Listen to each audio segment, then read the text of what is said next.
Salamat po. Kadalang-dalang kanang kamay ng ating dakilang ama ng bayan ng Simatlas. Walang iba po kundi Bigkaning Biglang Locos. Konting palakpak kay Apo Bigay Nicolas. Mas mainit na palakpak para kay Mayor Sandy Panginoon. Ang ating napakagandang unang-inang ng napaka-importanteng bayan ng San Nicolas.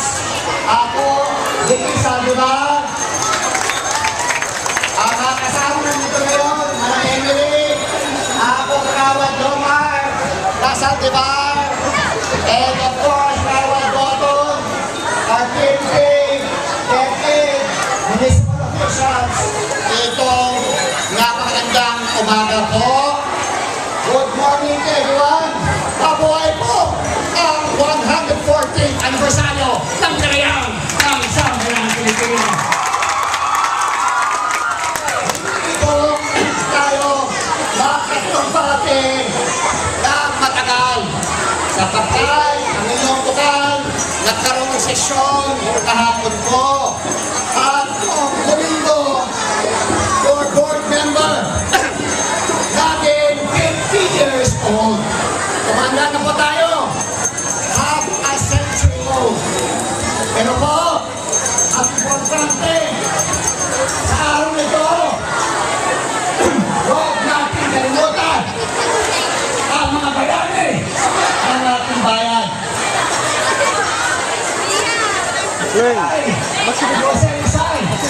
Ang buhay niya para isang araw sa tulong ng katipunan ng Andres Bonifacio at sinalim ng pagkapangulo Pino Ginaldo.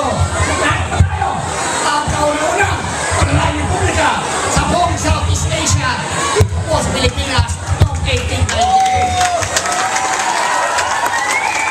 Ngayon, mga kabataan, kayo, anong inisip nyo? Yung inyong boyfriend at girlfriend? Inyong pagka-texting-texting? Inyong recess? Kaumpisa lang ang klase? Ang tayo malipatan? Huwag natin kalimutan ang sabi ni Jose Rizal ng kabataan. Si kayo po ang pag-asa ng pinagbayan. At ito!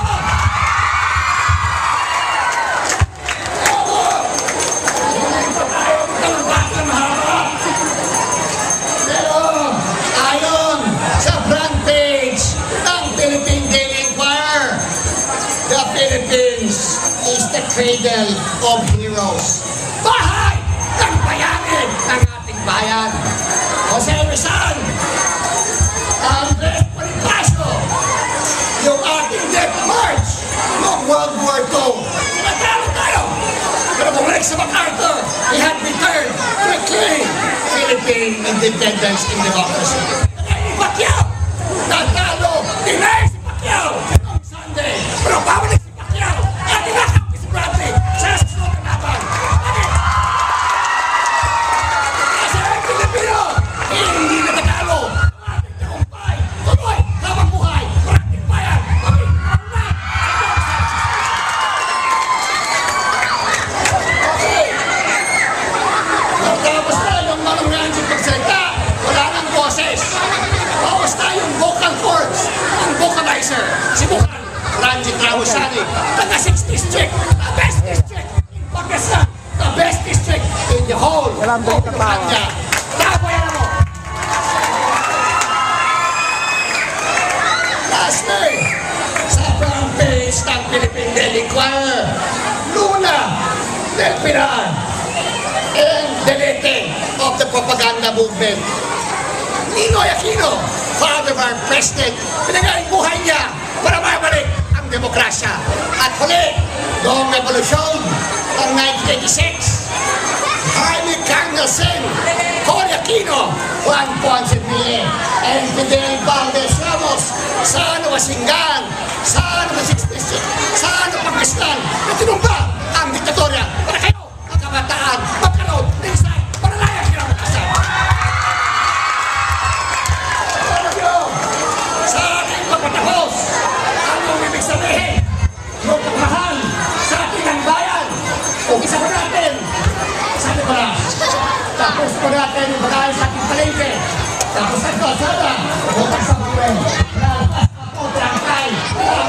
big. Where is the demand? Kapalato kayo na sa Nicolas. Bakit closer to pagkata mo? Makompleto. Bari verde. Kakalsada. Pampang isang kape. Kagoy. Manifestasyon. Iti-respeto. Kalugar kayo. One day, my young friends, mga kabataan ng San Nicolas, lipot sa Nicolas, will complete that road which will go across the Caraballos Mountains, connect Cagayan and Pangasinan, to make San Nicolas the gateway to Cagayan, to make Rosales the Cayong cities, and to make Pangasinan the best province, in the best country ako, the best republic, the most democratic, most progressive in Southeast Asia. Kulay kayo manggit! Ang ating balat! Yan ang kulay! Napahin dakila! So in closing, mabuhay ang Pilipinas on our 140th anniversary. Kayo mga kabataan, ituloy laban, ituloy ang laban. Rizal, Bonifacio, Magsaysay, Quezon, Ramos, Pinoy, for isang maganda at malalayang Pilipinas. Mabuhay sa class! Mabuhay sir! Saan di ba? Mabuhay sir! Mabuhay ang Baliberte Kasada! Kasada, puhutan, maganda kinabukasan. Mabuhay ang Pangasinan, salamat ako, God bless you. Happy Independence Day! God bless you.